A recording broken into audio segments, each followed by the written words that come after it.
Hello there, English 321 students. This is your professor, Dr. Martin, speaking.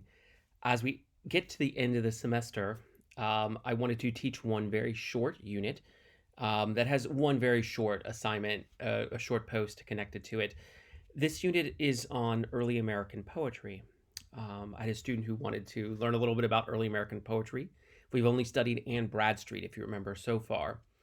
And if I were to tell you what I want to give you a brief introduction to Cullen Bryant. But if I were to tell you a little bit about what early American poetry looks like before the Civil War, I would start off with the Puritan poets from the 1600s. That's Edward Taylor, as well as our woman, Anne Bradstreet, and her work. These are religious devotional poems.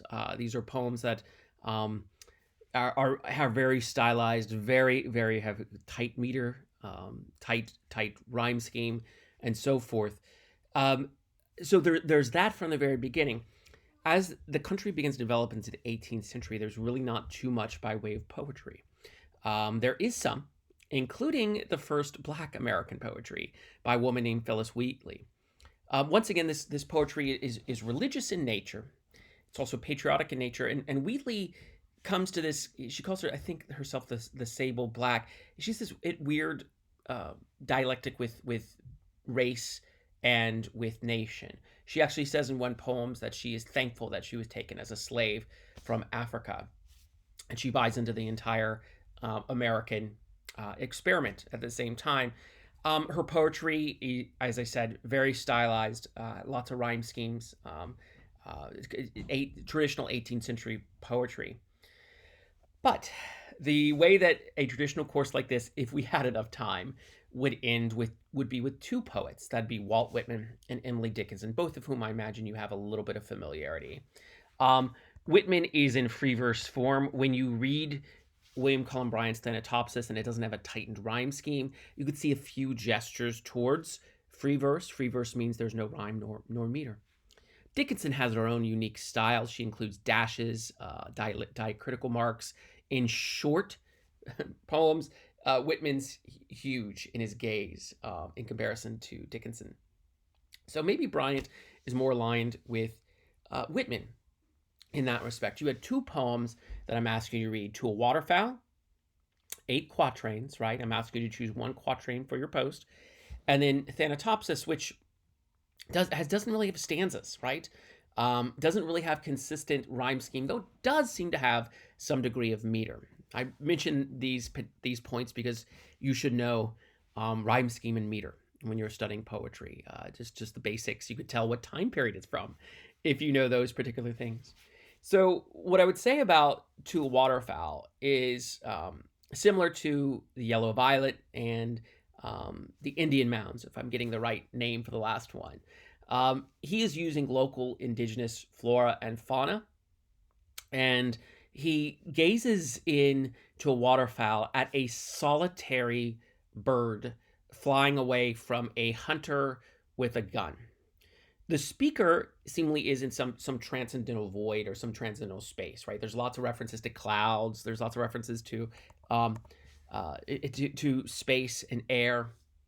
So the speaker, she or he, is looking out onto the vast horizon as the waterfowl, the bird, is departing into the skies and becomes a symbol of kind of transcendental unity or oneness with the universe, for lack of a better term.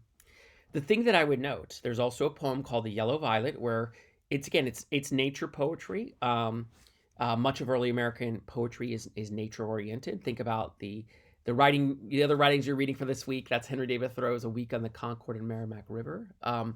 They kind of have a kind of worship of nature outside of a particular deity or religion, or there's a way of sense of a transcendental oneness with the vast beyond that is the natural realm. But for him, it's one solitary yellow violet. It's one solitary waterfowl. Like, he looks at the solitary thing in nature and builds a larger stance based upon that. This one, I mean, the critique of Bryant is that he's derivative of British precursors like William Wordsworth, right? Of people like that. Thanatopsis and these other poems, like the least Thanatopsis, was taken from his desk when he was a young man. I think he was 17 or 18, by his father, and kind of published without full knowledge. So it feels a little bit like Anne Bradstreet's 10th Muse. But the idea is, the critique is that he's derivative of the British poets. I think there's some accuracy to that critique. But as I said, he creates an American environment. Um, he studies the Native American mounds in Illinois in a famous poem of his. He's studying the yellow violet, a plant that's indigenous to North America. He's looking at the waterfowl. So there's a sense that we get an American landscape in the poems. Um, the other things I would say, I mean, I think the last thing about To a Waterfowl, if you look with me just for a moment, if you want to open it up, you can. I'm going to do it while I'm talking to you. If you go, right, so he directly addresses, he apostrophizes the waterfowl. Thou art gone, the abyss of heaven hath swallowed up thy form, yet on my heart deeply hath sunk the lesson thou hast given, and shall not soon depart. That's the next to last stanza, the next to last quatrain, a 4-line stanza. Um, he who from zone to zone guides through the boundless sky, thy certain flight, in the long way that I must trace alone, will lead my steps aright. So it goes from the solitary object out there, the external object that's being swallowed up by thy form, that's in the abyss of heaven, the sky. You can imagine clouds parting, you can imagine the end of the day, a sunset, that kind of thing. But note that the poem, and this is what I wanted you to get, shifts back to the speaker. There's a, quote, lesson that has sunk in the speaker's heart and shall not soon depart. In the long way that I must trace alone will lead my steps aright. He who from zone to zone, is the waterfowl? Is it God? Is it a pantheistic vision of divinity? I'd presume it's the latter. But the idea is that you're not even alone when you're think you are, and that your steps will be led aright. I can't talk. It sounds a lot like the Robert Frost poem about the two paths in the woods. But the idea is that at the very end, there's a moral lesson that's imparted to the speaker. It traces back from the object of nature to the speaker. All right. So Thanatopsis, it's not something I can do quickly, but I will try. Thanatopsis is his most famous poem. You already know Thanos from a certain comic series, right? And film series, Thanos translates to death, presumably, from the Greek. And this is a meditation on death. It's a poem that uses natural imagery to soothe a speaker or a person who is worried about what happens when one dies. Everything, at least for me, let me speak for me, almost everything that one could worry about when one dies. Will I be remembered by others? What will happen when my children are when my relatives are all dead and there's no one left in my bloodline? It's all covered in this poem, right? Everything. It's like, and his usual way of comforting the person asking about these questions is, you will lie down in beds with kings and paupers. Death is a kind of unifying force. The poor and the rich are there. You will be in the great mass or grave of men and women. That death is natural. There are more dead people underneath us than there are living. Right there's a lot if you think about it. And his edict is to go out into nature and to list the teachings of nature. If you are concerned about death, notice the perpetuity of nature. Notice the whirlpool that's continuing. Notice the Oregon, that's the Oregon River that's still flowing. He's listing these things like what's it called? And not an emblazon, but he's listing these traits that one should do. I would note that there's a shift right about line 20. I'd call it a fulcrum in poetry. Fulcrum is a turning point. After he tells us, go forth under the open sky and list to nature's teachings, while from all around earth and her waters and the depths of air comes a still voice. Break. There's a line break. It's a internal line break. Yet a few days, and thee the all-beholding sun shall see no more in his course, nor yet in the cold ground where thy pale floor is laid with many tears. Nor in the embrace of ocean shall exist thy image, Earth that nourished thee shall claim thy growth, and to be resolved to be earth again, and lost each human trace, surrendering up thine individual being, shall thou go to mix forever with the elements, right? Um, I find this poem rather powerful. The fulcrum is the changing the voice. It I don't know if it's a voice you hear, but it's a voice of peace, right? And he says, "Go out into nature and list her teachings, and you will hear a voice." It's not a voice like you and I having a conversation, um, or my talking to you right now, but it's something peaceful that you'll hear in the woods.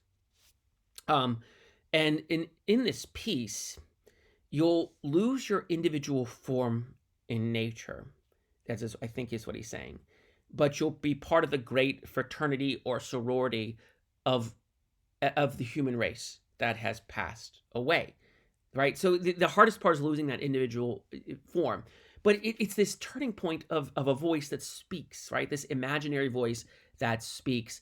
And the idea would be, look at the images of an embrace of an ocean.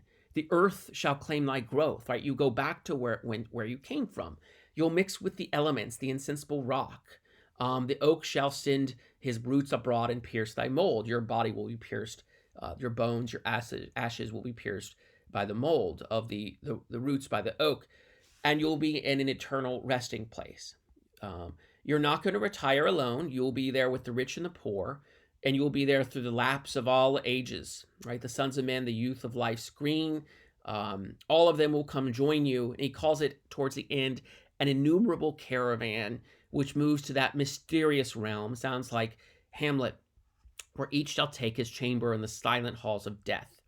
Um, the thing that I would note about this, and this is one of my last points, is that the poem says to seek peace in your final resting place. Do not go like a quarry slave, but to go to bed like a he calls it a couch, a drapery of his couch, who wraps. Sorry, last two lines. Like one who wraps the drapery of his couch about him and lies down to pleasant dreams. Um, there's this peace. There's like you're going to sleep. It's okay. The speaker's trying to give us solace for death. Um, the unique thing is that there's not a gesture. There's not an explicit afterlife in this one. You're not gazing upon the speaker's not like the person the speaker's talking about is not gazing upon this life from the afterlife. He doesn't say there is one or there isn't one. He's trying to give the speaker, she is trying to give he or she the solace of peace regarding death to a potential person who's worrying about death. This was written about 200 years ago. It seems to resonate with us today. At least it resonates with your professor. I read this poem at the memorials for both my grandparents. I think it's a poem you should bookmark for the future and find solace in as well. But enough of my editorializing. That's Cullen Bryant's Thanatopsis and To Waterfowl. I just want to teach it to you. You have no essays on it or anything like that. You have no major projects, just a short post. And I hope you enjoy this week, and I hope that the course ends well for you. You'll hear from me soon. Bye.